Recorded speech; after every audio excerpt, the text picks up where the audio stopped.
Didier Ulrich Olivier est désormais le nouveau président de la Miroko, mutuelle des ressortissants de Guatifla, village du département de Zionoula. Il remplace à ce poste Thierry Zaouri Antoine. Le nouveau président a été investi dans la pure tradition Gourou. Occasion pour l'ancien président de faire son bilan. Construction du château d'eau, d'un bureau à l'école, réhabilitation des bâtiments de l'établissement et renforcement de la cohésion entre les filles et fils de Guatifla. Les différents intervenants ont salué l'union et la cohésion qui existe entre les cadres. Ils ont engagé les populations de Guatifla à s'impliquer dans le sort de leur terroir. Le nouveau président, quant à lui, a placé son mandat sous le sceau du développement humain. Le développement humain pour nous, c'est de voir comment nos petits frères qui sont à l'école primaire de Guatifla pourront étudier dans les bonnes conditions. Le développement humain pour nous, c'est de permettre à nos parents de pouvoir vendre leurs produits vivriers. Le développement humain pour nous, c'est de permettre que les services de base que sont les services de santé puissent se faire. Le Zaouri, danse des réjouissances en pays Gouro, était également au rendez-vous de cette cérémonie d'investiture du nouveau président de la mutuelle des ressortissants de Guatifla. C'est par le football, facteur de cohésion et de rassemblement, que la cérémonie a pris fin.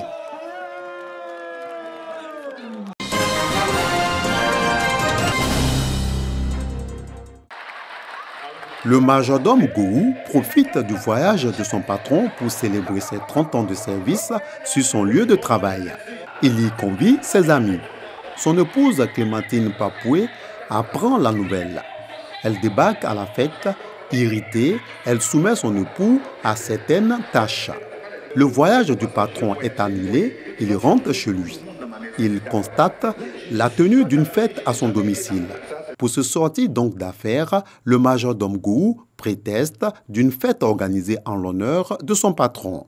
Voilà succinctement résumé la trame de la pièce théâtrale que Gourou Michel a offert pendant 1h30 minutes à ses inconditionnels venus le soutenir à l'occasion de ce spectacle marquant la célébration de ses 30 années de carrière.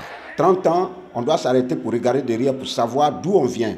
30 ans, on doit aussi faire son mea culpa pour savoir qu'est-ce qui a marché, qu'est-ce qui n'a pas marché. Je crois que c'est nécessaire. Pour rire, le public n'a pas boudé sa joie. L'international camerounais et Tofis n'était pas en reste. Même quand tu es stressé, tu vois Gourou, tu ris. C'est notre nuit de finesse. Donc il mérite ces 30 ans-là. Gourou, c'est un aîné qui nous a apporté beaucoup de conseils. Et au moment où il célèbre ses 30 ans, ses petits frères se doivent d'être au cou de lui, pour lui apporter notre soutien. Aux côtés de Gourou, de grands hommes et femmes du théâtre et de l'humour en Côte d'Ivoire. L'art, c'est comme une course de fond, ce n'est pas une course de vitesse. Il faut pouvoir tenir longtemps dans le temps. Il faut que les gens t'aient en mémoire. Ce n'est pas donné à tout le monde pendant 30 ans qu'on l'ait en mémoire. Donc c'est une gageure. Et je dis félicitations à Gourou. Il a pris le métier au sérieux et le métier aussi l'a pris au sérieux. Il est resté humble. Malgré tout ce qu'il a pu rencontrer, tous les pays qu'il a visités, tout ce qu'il a fait, je pense que son bilan des 30 ans est quelque chose de très positif. Sorti d'un livre biographique, un dîner gala humanitaire, d'autres temps forts de la célébration des 30 ans de carrière de l'artiste. Le ministère de la Culture et de la Francophonie a décoré Gourou Michel au rang d'officier dans l'ordre du mérite culturel ivoirien.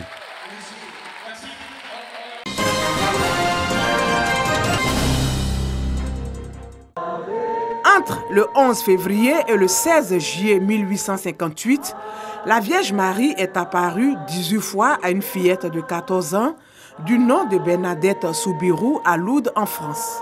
Le message délivré, priez pour les pécheurs et allez dire aux prêtres qu'ils viennent ici en procession et qu'on y bâtisse une chapelle. Le message est toujours d'actualité.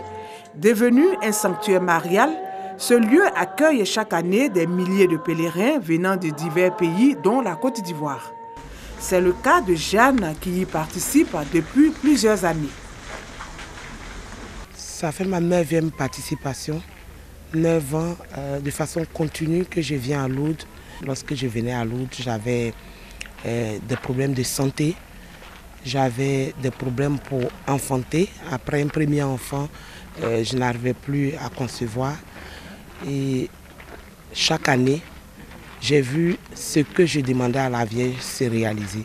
Petit à petit, j'ai pu guérir de mes problèmes de santé.